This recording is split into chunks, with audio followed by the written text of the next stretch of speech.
찬송가 277장입니다. 흑암에 사는 백성들을 보라. 277장. 에어컨 좀 낮춰주세요. 네.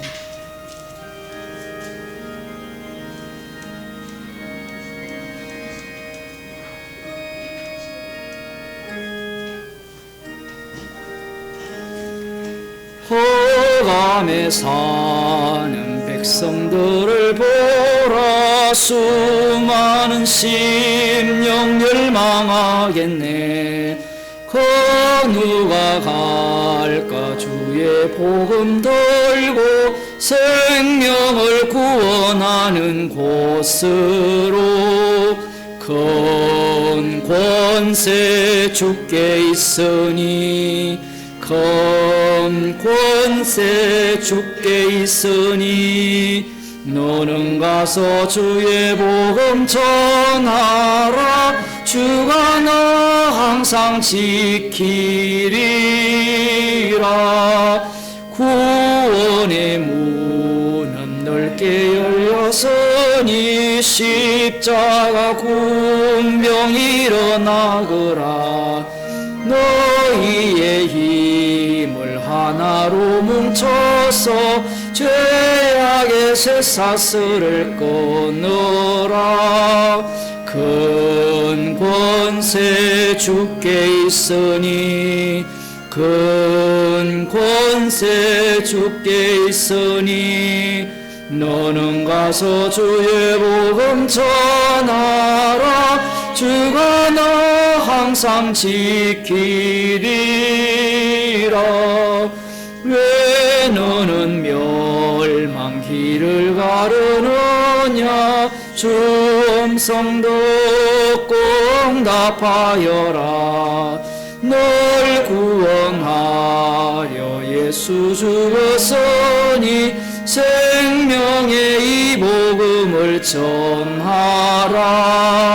큰 권세 주께 있으니, 큰 권세 주께 있으니, 너는 가서 주의 복음 전하라. 주가 너 항상 지키리라.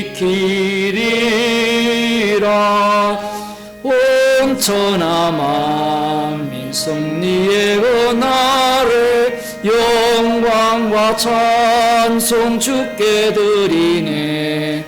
속죄함 입어 구원받았으니, 기쁘게 할렐루야 부르세. 큰 권세 주께 있으니, 큰 권세 주께 있으니, 너는 가서 주의 복음 전하라. 주가 너 항상 지키리라. 하나님 말씀 이사야 9장 1절에서 2절 말씀을 보겠습니다.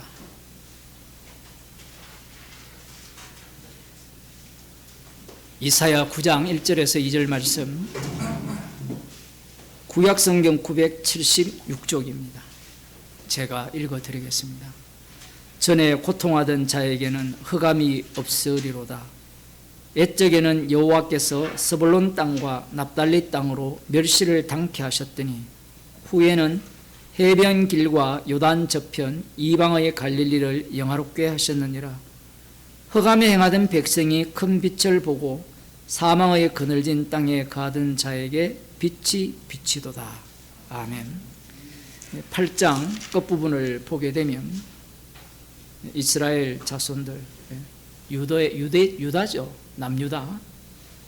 시온산이 등장을 하고 있기 때문에 유다가 되었던, 북이스라엘이 되었던 이들이 신접한 자에게 묻고, 우상들에게 묻고, 죽은 자를 찾고, 그들에게 자신들의 앞날을 이렇게 알려달라고 요청을 합니다. 그로 인하여서 이스라엘 백성들은 흑암과 그 고통의 흑암 속으로 이제 몰려가게 되죠. 여기에서 이제 심한 흑암 속으로 쫓겨 들어간다라고 할 때 이사야 선지자가 외치는 당시에는 심판 속이라고 볼 수 있는데, 먼저는 북이스라엘이 먼저 멸망을 당하거든요. 그 위에 남유다가 멸망을 당하고, 당시에는 이 말씀의 의미를 잘 몰라요. 잘 모르고 선지자가 외칠 때 그 외침은 그들의 눈을 감기게 하기 위함이기 때문에 깨닫지 못합니다. 문제는 예수님 당시에 그 유대인들, 남은 자들이 이 흑암을 어떻게 해석하느냐라는 거예요. 흑암을. 이 고통의 흑암뿐이니 이렇게 되어 있거든요. 그러면 이 말씀을 자기가 처한 상황에서 흑암을 이해를 할 수밖에 없습니다. 모든 인간은 자기가 처한 상황에서 흑암의 의미를 파악할 수밖에 없어요. 하나님의 말씀을 이해하는 방식이 그런 방식이죠. 그 22절에 보면 8장, 환난과 흑암과 고통의 흑암뿐이니, 그들이 우상 숭배를 함으로 말미암아 바벨론 포로에 잡혀가고 돌아왔음에도 불구하고 여전히 이 로마 압제하에 이렇게 놓여 있잖아요. 물론 잠시 해방하는 기간이 있었음에도 불구하고 예수님 당시는 그렇지 않습니다.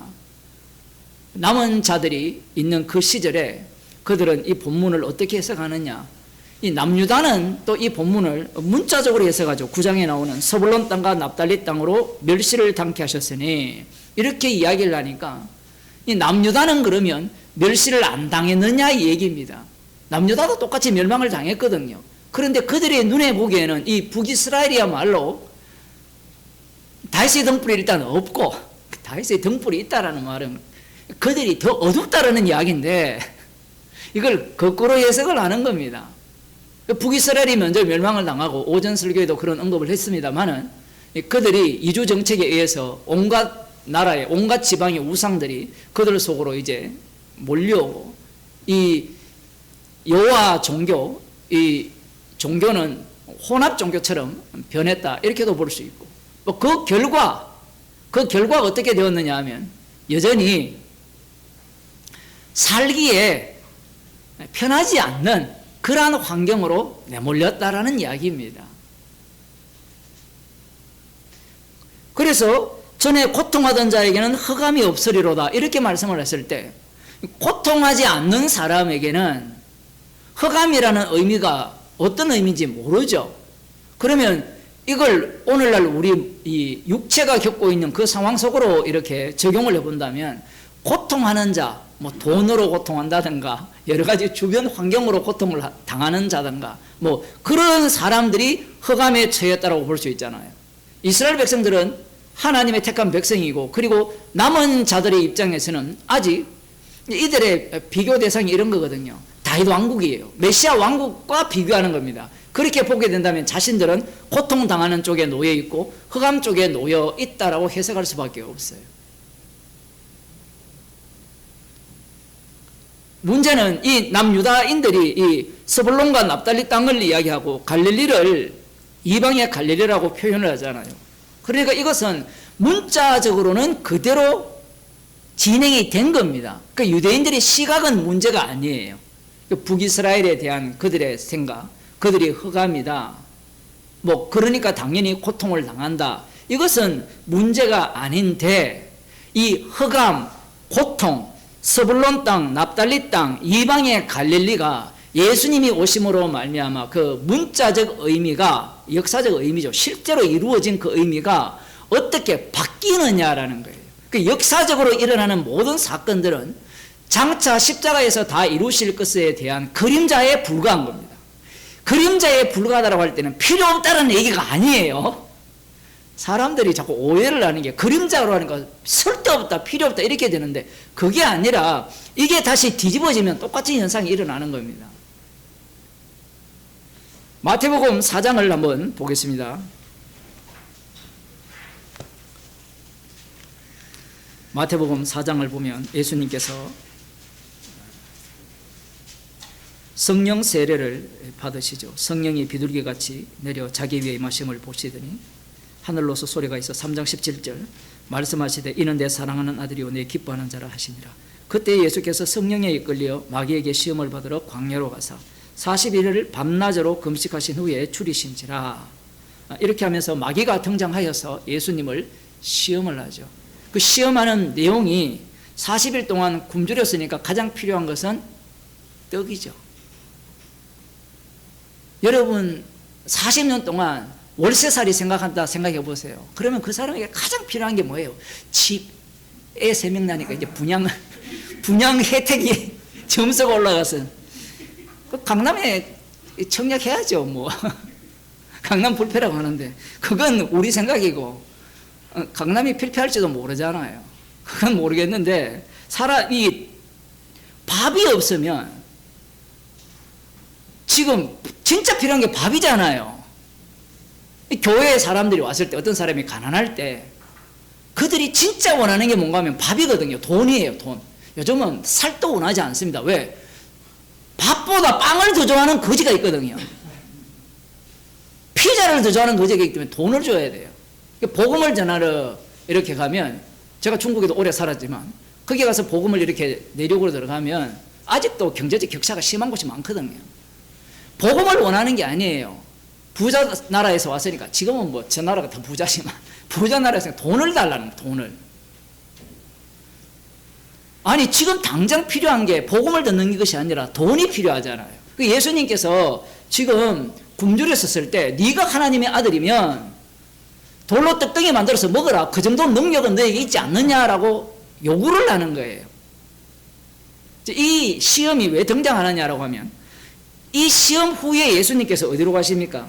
12절에 보면 11절에 이에 마귀는 예수를 떠나고 천사들이 나와서 수종되니라. 예수께서 요한의 잡힘을 들으시고 갈릴리로 물러가셨다가 나사렛을 떠나 스불론과 납달리 지경 해변에 있는 가버나움에 가서 사시니 이는 선지자 이사야로 하신 말씀을 이루려 하심이라. 일러서되 스불론 땅과 납달리 땅과 요단강 저편 해변 길과 이방의 갈릴리여 흑암에 앉은 백성이 큰 빛을 보았고 사망의 땅과 그늘에 앉은 자들에게 빛이 비추었도다. 단순히 예수님은 지역적으로 갈릴리, 나사렛, 스불론, 납달리 지경 해변 이렇게 움직여 가셨죠. 이것은 이 이사야 선지자가 예언한 그 지명대로 그대로 성취를 하시는데 문제가 무엇이냐면 이 말씀을 이루려 하심이라는 이 말씀이 무엇과 지금 같이 연결되어 있습니까? 마귀로부터 시험을 받는 내용과 관련되어 있어요. 스불론 땅, 납달리 땅, 요단강 저편 해변 길, 이방의 갈릴리 이 전체를 모으면 흑암이죠. 흑암에 앉은 백성. 그러면 흑암에 앉은 백성들은 무엇을 요구하느냐라고 하면 떡이에요. 또 하나는 종교적 능력입니다. 또 하나는 무엇을 요구하느냐 하면 세상 권세와 영광이에요.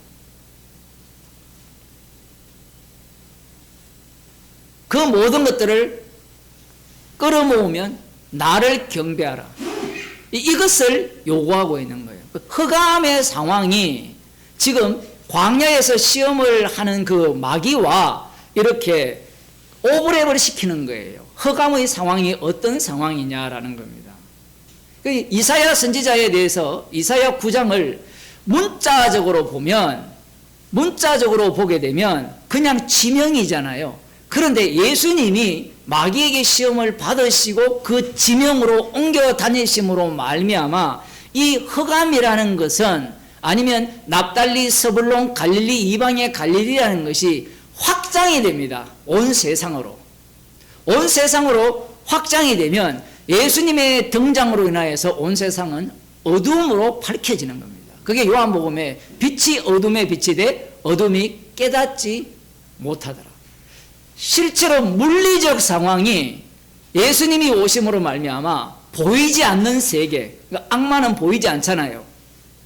그죠? 그 보이지 않는 세계와의 그 전쟁이 이제 일어나면서 전쟁에서 예수님께서 승리를 하시게 되는데 그 흑암의 정체를 예수님께서 역사 속에서 이스라엘을 통해서 보여주시면서 궁극적으로 예수님의 등장으로 말미암아 흑암이 무엇인지를 밝혀내는 겁니다. 그러면 단순히 이 갈릴리 지역만 이 이방인처럼 되느냐, 갈릴리 지역만 흑암이냐? 아니죠. 예수님께서 이 지역을 경유해서 이동을 하면서 예루살렘에 올라가서 십자가에 못 박혀 돌아가시게 됩니다.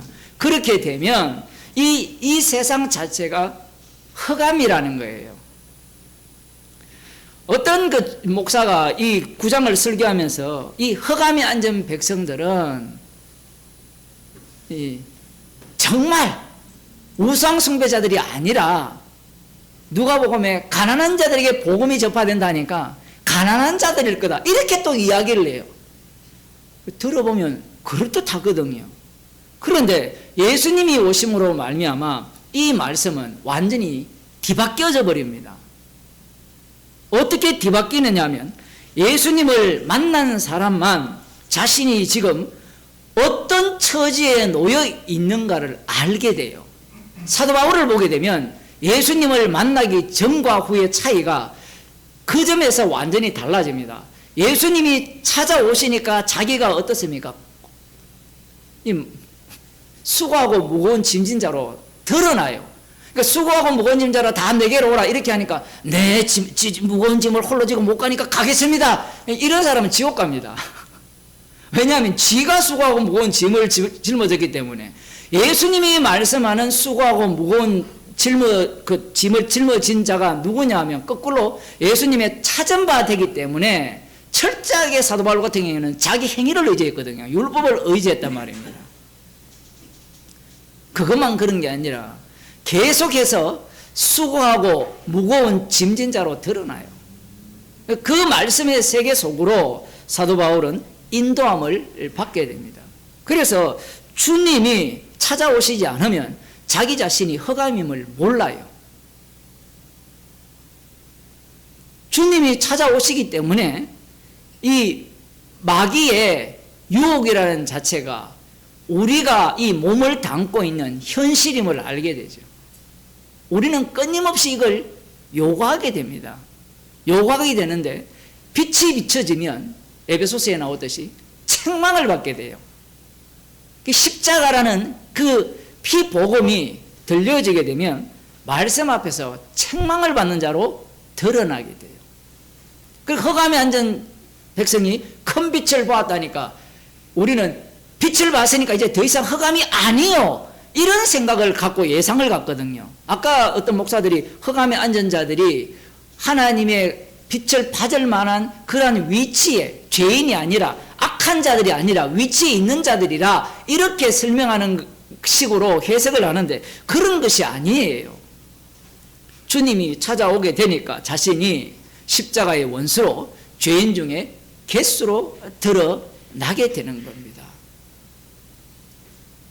그래서 역사는 필요 없는 것이 아니라 이 이사야 선지자가 예언한 그 사건 속으로 실제로 북이스라엘이 빨려 들어가고 그 북이스라엘이 당하는 현상이 결국은 남유다가 당하는 거고, 그럼 남유다가 당하는 현상이 나중에는 남은 자들이 그 모습을 보이면서 최종적으로 남은 자이신 예수님께서 이 땅에 오시게 되면 그들의 정체가 밝혀지게 되는 겁니다. 기도하겠습니다. 하나님 아버지,